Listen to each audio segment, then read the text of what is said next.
Welcome to The People I Play With. This is the show where I interview, well, the people I play with. I'm your host, Jesse Bernico. Today's guest is Christian Yetter. Hello, Christian. Hi. So Christian and I have been part of a game meetup and discussion group for a number of years now. Most recently, we played a game of Bleak Spirit. But before we get into the specifics of that game, I like to talk about you as a player in general. So I want you to tell me, what do you think your strong suit as a player is? I think I bring enjoyable creative tangents.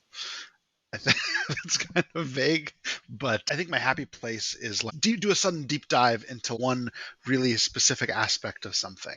And so I think I tend to like paint small evocative pictures relatively well rather than like grandiose ones or like role playing. Those I'm not as strong with, but like specific imagery, I guess. So are you saying that you think that you bring holistic moments as opposed to like intimate character drama? I'm trying to figure out exactly what it is you're describing. I guess I don't know how to frame it exactly. I guess like injecting specific details in places and hopefully surprising details, although, not always. That's interesting and kind of relevant to the game that we're going to get into because it's a game about details. Do you think that there is some aspect of your play that you could improve? Yes, I think that kind of similar to that where I pride myself on creating or introducing offbeat details. I think that can sometimes spiral into me being very insular as a player rather than as cooperative as I'd like to be. I ask this question of everybody I interview, and a lot of them all say a variation on that. I could be a better listener. I could be a better collaborator. It's interesting to me that that is forming as a pattern, as an answer to that question. So, to the specifics of this game, Bleak Spirit is an RPG inspired by video games like Dark Souls and Bloodborne. And in particular, it focuses on this idea of a doomed wanderer passing through a dangerous and enigmatic landscape. In our case, that was this big frozen hillside monastery. In play, there are these three player roles: the world, the wanderer, and the chorus that rotate around the table. And I want to focus for a minute on the times you played the world. Specifically, it's the world's responsibility to introduce what the game calls lore, which are clues that hint at the nature of the area the wanderer is traveling through. The game suggests that the world player should think of a piece of lore and then frame a scene around its potential discovery. But sometimes I kind of felt like you were just framing a scene and then kind of finding the lore within it. So I was wondering if I was reading that right, and what was your lore creation process? Yeah, you 100%. That's exactly how I was engaging with things. Although part of that I think was that I didn't necessarily understand the bounds of what lore could mean. That nebulousness meant that I was like, well, I'll just kind of find it. I think I was picturing a setting and another detail, but I didn't have a specific agenda in mind when the Wanderer kind of started the scene. There was a moment that I'm thinking of specifically where you introduced this woman who was cleaning the floor, and she seemed to be concerned with washing bloodstains off the floor that didn't exist. And the Wanderer player just skirted and avoided her. And I wasn't sure when I was watching you whether you felt like, oh, the player is dodging the piece of lore, or if you were still just feeling the scene out. I'm curious as to how that interaction, worked for you. Yeah, I mean, I had an idea of maybe where it might have gone if the Wanderer had directly interacted with that NPC. But I also think like in the framing of that setting, it was a hospital wing of this monastery. That implication was enough. Like the fact that it was a massive hospital with multiple rooms lined with beds and they were all kind of empty. And that felt like enough world building to me that when the Wanderer sidestepped the woman and she like grabbed furs off of him to use to keep washing the blood that wasn't there, I had that FromSoft thing in my head. You just wander in and there's like a guy muttering in the corner and you just walk past, but it gives you enough detail of the world to help paint the picture of what had happened. Is that what we ended up writing down as the lore, was the fact that it was a hospital itself? Oh, I think we actually wrote down the invisible bloodstains as the lore piece ultimately. It was just the woman felt it was this implication of guilt that didn't have anywhere to go. And so there's this notion of like, you can be trying to help people, but that still makes you complicit in whatever happens. Uh, and so I felt like that was feeding into the nature of the adversary ultimately. But yeah, the invisible bloodstains and that vibe, I was happy to carry over as we move forward. There's this thing where you're supposed to be updating your own personal notes. I do think after you introduced that element, I had updated my notes about potential sacrifices having occurred, because I did pick up on this idea of Lady Macbeth levels of guilt, and I had incorporated that into my own thinking. Yeah, cool. I that element of Bleak Spirit is so freaking sick because I had my own interpretation, you had your own interpretation, and then what got carried forward kind of didn't address it. But I don't think it mattered. It still impacted at least 2/3 of the players in a way that was interesting. I'm glad you enjoyed it. So now I want to talk a bit about when you were actually playing the chorus. One of the responsibilities of the chorus is presenting consequences for the wanderer overcoming dangers. And the world presents one choice, and the chorus presents an alternative choice. And then the wanderer picks one between, and then they win fights or deal with whatever danger they're dealing with. And interestingly enough, I felt like you were playing the chorus in a lot of danger scenes, which meant you were always presenting an alternative outcome to what the world was offering. And I'm curious how that going second situation influenced your choices about offering those consequences. Being the chorus was kind of my happy place. I think it was interesting to go second. I liked it. Going second and presenting alternatives meant the obvious thing was off the table. So I would have to come up with something less obvious. And I didn't always succeed at that. I found that really compelling in play, although it kind of shifted me to a different mode of play, like not in a bad way, but it kind of asked me to dig a little bit deeper than kind of the gut reaction that I kind of immediately had. One of the reasons I wanted to interview about this game is that for some reason my memories of the game had a lot to do with you playing the chorus. And I know that's silly because we rotated the roles, which meant you played all the other roles just as often as everybody else. But I kept thinking like, oh, Christian played the chorus the whole game. And then it's funny that you brought up when I asked you what you think your strength is, it's adding little details, which is in fact the chorus's job in this game. I feel like the text of the game has concerns that the chorus is this marginalized or sidelined role. And it sounds like you didn't experience that. It I could see how that could be the case because it's also explicitly called out that the chorus can't introduce elements that markedly change the trajectory of the scene or of the plot. So I could see how that could be a thing, but for me, being unburdened by having to respond to what the drive was meant I could just go like, oh, and by the way, as you're walking through the catacombs, you can see the trajectory of the funeral practices from the most desperate present till the past. I was just like, how about this? And like that didn't go anywhere. It didn't get implemented into anything, but that was totally fine. I liked the idea and I got to say it. And I didn't have to juggle other more focal narrative responsibilities. Yeah, that is really interesting that you find that role satisfying. Do you find that true when you're playing other games? Do you feel when you're playing other games, you tend to be the person who might vocalize an additional detail, take it or leave it? That's a great question. I tend to facilitate a lot, and if I'm facilitating games, I'm really cognizant of not trying to step on anyone's creative things. I don't want to be taking over for people and like kind of backseat gaming. So I've kind of deliberately squashed that impulse a lot.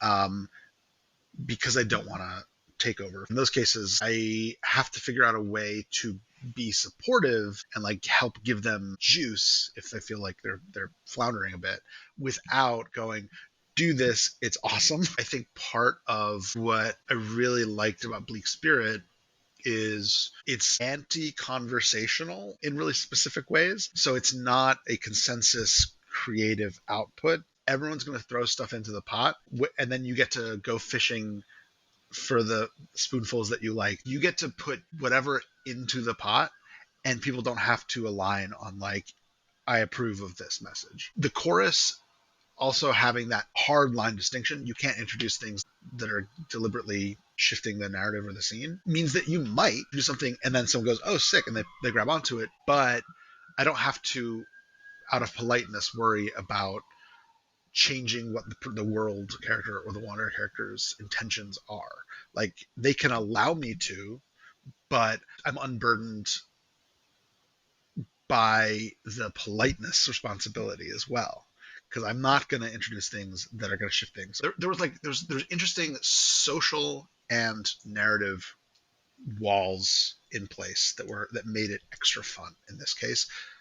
You asked me if I generally do, and the answer is yes, I generally do. I tend to squash it. One of the reasons I like the game because I am not super crazy about like excessive table talk that sort of hovers over the game. And I really like that Bleak Spirit kind of has this explicit rule of like, no, we're not here to have consensus building conversations. You contribute what you contribute, and everybody just sort of absorbs that, however they're going to absorb that, and move on. It does. I don't know if there's an actual term for it, but I always call it like go where the heat is game design. It's basically like this ability to like generate creative threads, and you don't have to know, oh, this strand is going into this rope, this strand is going to that knot. You just are going to put stuff out there, and then if players are interested in it, they pick it up. It's a fan of misinterpretation, and I think both those things are like really beautiful for RPGs generally. It's interesting that you bring up interpretation because I want to talk about when you were playing the chorus again, which was during the showdown between the Wanderer and the Adversary. And for people who don't know about this game, the Adversary is this kind of big boss monster of the game. And there were two interesting consequences of you having played the chorus during this confrontation. First, you got to offer up one of the final major consequences for winning this battle. And second, it meant that you got to play the world during the epilogue of the game. And one of the responsibilities of the world is to decide how the whole area is transformed between the wanderer rampaging through it and the adversary's defeat. And you kind of heavily linked those two things together to create this sort of fiery apocalyptic outcome where the frozen monastery sort of transformed into like the burning monastery. So, what was your thinking behind such a grand outcome? And do you think there was any meaning to be found there? We decided that the Wanderer has some kind of thing that gives them their power. In our case, it was this lantern-like device that could like exude warmth, and even though it was a frozen monastery with this kind of magical freezing effect, it could push back against that. And in the end of the climax of the adversary fight, the Wanderer speared their device onto a spear and then threw it at the monster, and the monster, all the ice burned away. Um, and so it was just mechanically off of that. I was like, oh, so it's turning ice into fire. Um, so I just continued that through. So the catacombs that were already ice caked became this inferno. I was just thinking purely mechanically. Um, I think the reason I wanted it to be something grand was my interpretation of how the adversary had come to this place and had kind of destroyed the monastery was very insidious, pernicious, kind of creeping in through people's desire to do good. We found a book about how freezing can help heal people. Someone was scrawling in it, and it felt very like underhanded and very infectious. And I kind of wanted to tilt away from that for the finale. Interesting. I keep bringing up meaning because I've played Bleak Spirit twice, and both times it kind of reminded me of something you would see in Heavy Metal magazine, where it's mostly just art and images. Which is why I was curious if you took away anything, especially because you got to sort of author, what change happened here as the Wanderer just left. Uh, was there any kind of thematic resonance in that? I don't think that there was. I don't think I particularly took anything away other than like what a fun world building through a lens game. Yeah, I'm curious. Like For your other play, like, did you have the same experience, or did you have the same experience at this play? That's why I asked this question, and particularly because you had this sort of wrap up moment. I've played the game twice. I liked both games, and I feel like there is an evocative feeling to having played it, but I have trouble putting it into words. So I was wondering, is that just what it does? You're just sort of left with this like tone poem of an experience because like you were the person who got to end the game. Was there something you could put into words, but maybe not. I don't think so. I don't think that the game even puts that much value into ending the game. I think the epilogue for the world isn't supported enough to be able to have much thematically resonant impact. I think the creation of the adversary is where that would happen. Figuring out who the adversary is, what form they take, because that's what you are figuring out over the course of the game, right? You're piecing together privately and publicly who they are, what their motivations are. It's all kind of about the adversary, and you're using the location as a lens to figure that out. And part of the lens is figuring out the prehistory of the place. The place plus the adversary is where the thematic resonance occurs, because the adversary has to be relevant to what the place was before them in some way. It's going to have to comment on it, and that's not pre-planned. That's something you kind of uncover and kind of jockey and figure out for yourself. But then when you take away the adversary, you haven't supported enough into the future to figure out what it becomes. Like, So that goes back to the fact that you were playing the chorus during the showdown, and I'm wondering, did you feel kind of shut out from any of that potential to create or participate in that thematic resonance of who the adversary is and why the wanderer may or may not be confronting them? I think if I'd felt inspired to introduce more than the chorus is legally allowed to, I might have. I think the only things I particularly wanted to contribute were more flavor. I didn't feel inspired to manipulate things larger than that during the confrontation. Yeah, that makes a lot of sense to me. So I always like to ask this of people. Do you have a question for me about this game? Yeah, you were kind of running it off of a trimmed down reference sheet, and we all also had the cards that were in front of us. Um, I guess my question is, because the book it's like a 115 page, 120 page book. How much did you like simplify or like winnow down? I made a reference sheet because the rules are incredibly simple. I didn't change really anything. There's this idea where at the beginning you can kind of have a discussion as to how much is at stake for the wanderer and the area. We kind of got into it because in the final confrontation with the adversary, the world player offered up the idea that I might die, right? Technically that is a setting you're supposed to sort of decide at the beginning. There's like four or five options, and they kind of have to do with how much change can affect either the wanderer, the adversary, or the area. And if you're playing in sort of a campaign mode, you're supposed to kind of decide, okay, for this area, it's set this way. Like, I think the text, if I had a criticism of it, it's written a little wishy washy in some places. In that it has this like default tone, and then there's all these discussions about like, oh, but if you want a funnier game or you want to, this type of game or that type of game, and I'm like, no, we're not having that conversation. Like, we're not gonna micromanage the tone of the game. Interspersed with what I consider actual rules content, there's a ton of essentially advice embedded in there. There's a whole sidebar about like what makes up a good price for the different types of conflicts and things like that. So it's a very self-analytical talky text. That said, even all that stuff is still only like the first 50 pages, so I cut that down to 7.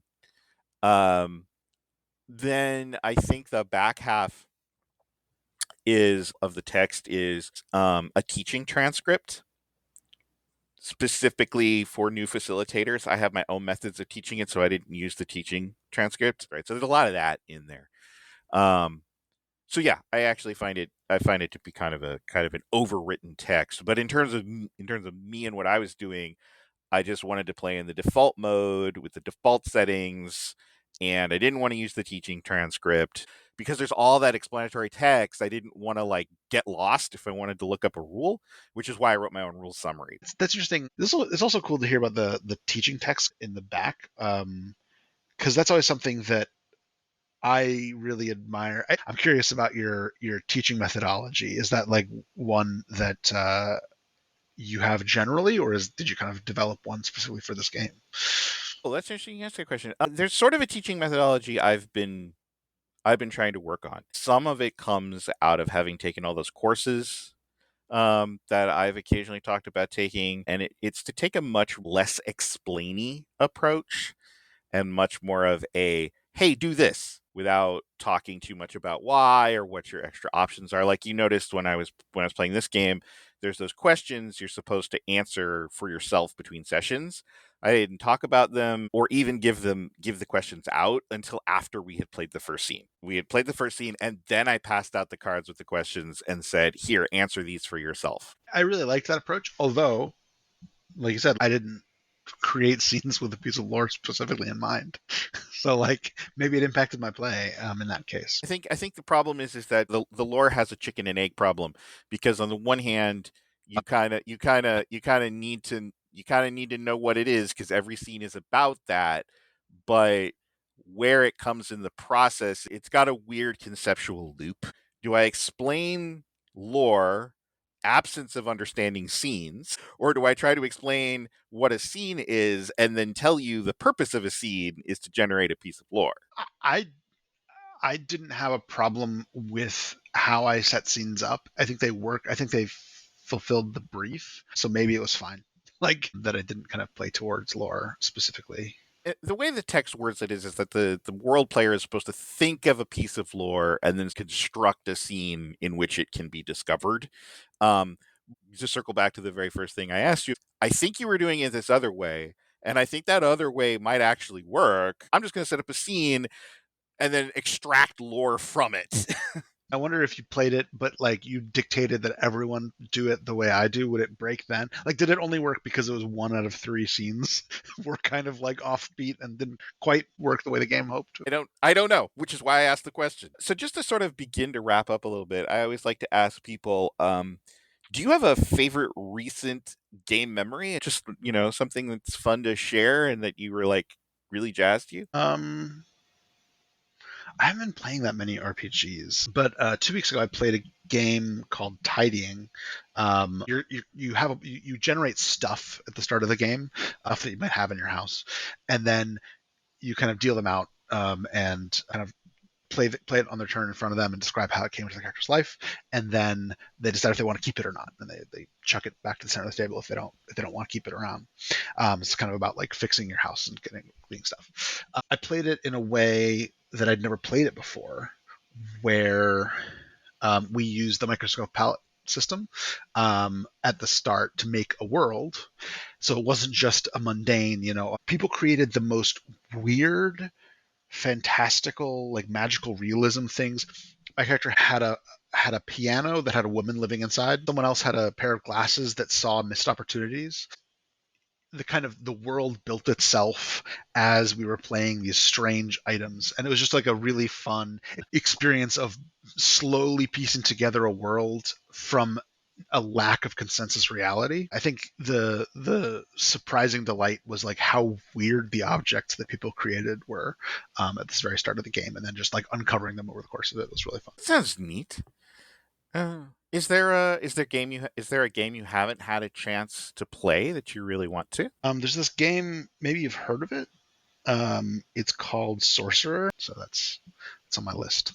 Okay, we can we can set up a sorcerer game, and then I'll interview you about that too. Well, thank you for being one of the people I play with, and for chatting with me today. It's been a lot of fun.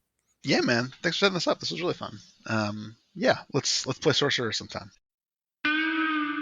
This concludes season 1 of The People I Play With. If you enjoyed this season and would like to help make season 2 a reality, I've set up a Patreon to help offset hosting and production costs. In addition to supporting the show, you can participate in feedback and gain access to monthly updates, extended episodes, and thoughts I'd rather not share elsewhere on the internet. I've included the link in the show notes. Thank you for listening and contributing your support.